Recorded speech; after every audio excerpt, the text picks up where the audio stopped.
அப்புறம் அதை அப்படியே பாதியில விட்டு போனா என்ன அர்த்தம்? சார், நீங்க சொல்றதெல்லாம் உண்மைதான். ஆனா நான் வீட்டுல இருந்தா ஆதியும் மதியம் ஒண்ணு சேருவாங்கன்ற நம்பிக்கை எனக்கு இல்ல. அதனாலதான் நான் வீட்டை விட்டே போறேன். நீ போயிட்டா மட்டும் அவங்க ஒண்ணு சேர்ந்துருவாங்களா? ஒன்னு அனாதையை தவிக்க விட்டுட்டு அவங்க எப்படி சந்தோஷமா இருப்பாங்க மகிழினி?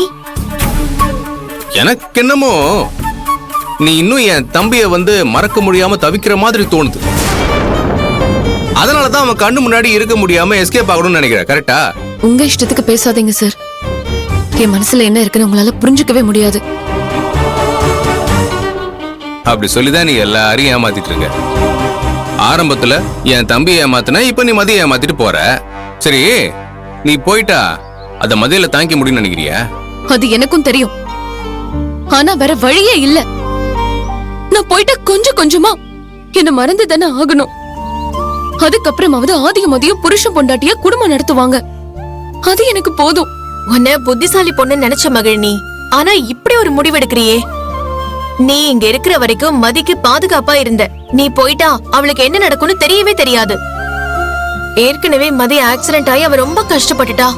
அதுக்கு ஸ்வேதா காரணமா இருப்பாளோன்னு சந்தேகமா இருக்கு. இப்ப நீ இல்லனா அவ உயிருக்கு ஆபத்து வந்துச்சுன்னா நீ என்ன பண்ணுவ? மதிக்கு என்ன ஆச்சுன்னு தெரியாம எங்கேயோ ஒரு மூலையில போய் நீ வாழ போறியா? நீ எப்படி இருக்கன்னு தெரியாம அவங்க கவலைப்படணும். அவளுக்கு என்ன ஆச்சுன்னு தெரியாம நீ கவலைப்படுறதுமா உன் வாழ்க்கை ஃபுல்லா நரகம் ஆயிடும்.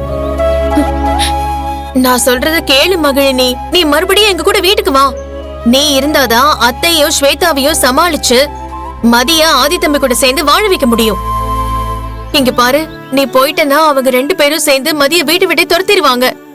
இங்க பாரு, நான் அவ்வளவுதான் சொல்லிட்டேன். இதுக்கப்புறம் உன்னோட இஷ்டம். இங்க பாரு, அதுக்கப்புறம் மதியோட வாழ்க்கை மட்டும் இல்ல, என் தம்பி வாழ்க்கையும் கேள்விக்குறியாயிடும்.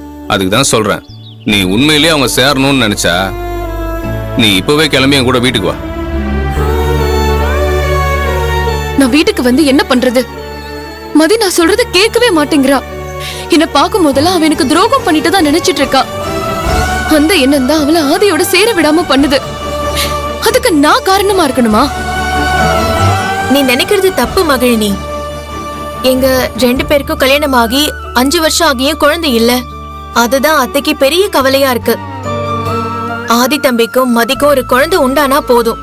அத்தைக்கு அவங்க மேல இருக்கிற கோவம் எல்லாம் பறந்து போயிடும். ஆதிக்கு குழந்தை பிறந்துட்டா அத்தை அவளை மருமகளா ஏத்துக்கிட்டு தானே ஆகணும். அதுக்கு அவங்க தான் மனசு வைக்கணும். நான் என்ன பண்ண முடியும்? நீ இப்பெல்லாம் சொல்லாத, புரியுதா? நீ சொன்னதான் மதி கேப்பா. அதுக்கு நீ வீட்டுக்கு வரணும். அவங்க மனசை மாத்தி ஆதியையும் மதியையும் ஹனிமூனுக்கு அனுப்பி வைக்கணும். அவங்க எங்க தனியா போனாதானே அவங்க இந்த வீட்டு பிரச்சனையை மறந்துட்டு சந்தோஷமா இருப்பாங்க. சரி, இப்ப என்ன பண்ணலான்னு நீங்களே சொல்லுங்க. அப்படி வா வழிக்கு. ஆதியும் மதியும் ஹனிமூன் அனுப்புறதுக்கு நான் ஒரு நல்ல பிளான் வச்சிருக்கேன். அது என்ன பிளான்னா,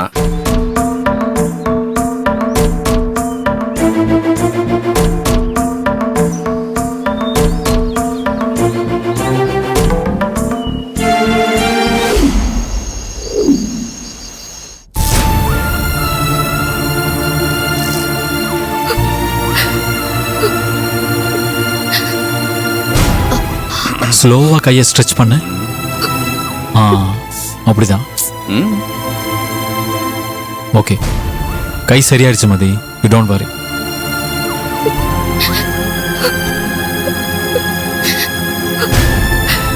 மதி, அழாத மதி. நாமளும் தெரிஞ்ச இடத்துல எல்லாம் விசாரிச்சாச்சு. ஆனா மகிழினி எங்க போனான்னு கண்டுபிடிக்கவே முடியல. ஒருவேளை லெட்டர் எழுதின மாதிரி ரொம்ப தூரம் போயிருப்பாளான்னு தெரியல. மகிழினியோட பாட்டி இறந்ததும் அவளை வீட்டுக்கு கூப்பிட்டப்ப முதல்ல வர முடியாதுன்னு சொன்னா. நீங்க தான் கட்டாயப்படுத்தி கூட்டிட்டு வந்தீங்க. அப்ப அம்மா அவமானப்படுத்தினாங்கன்னு போயிட்டா. அதுக்கப்புறம் அவளாவே மதிய பாத்துக்கிறேன்னு வந்தா. மறுபடியும் அவளே கிளம்பி போயிட்டா. அவ மனசு ஒரு நிலையிலேயே இல்லையே. விடுடா, அவ வரும்போது வரட்டும். தேவையில்லாம நீங்க எதுக்கு கவலைப்பட்டுட்டு இருக்கீங்க? விடுங்க. எனக்கு என்னவோ இப்பவும் அவளாவே வந்துருவான்னு தோணுது. டேய், அவதான் லெட்டர் எழுதி வச்சுட்டு போயிட்டாலே, எப்படி திரும்ப வருவா? நான் சொல்றேன், மகிழினி திரும்பி வருவா. நான் சீதா.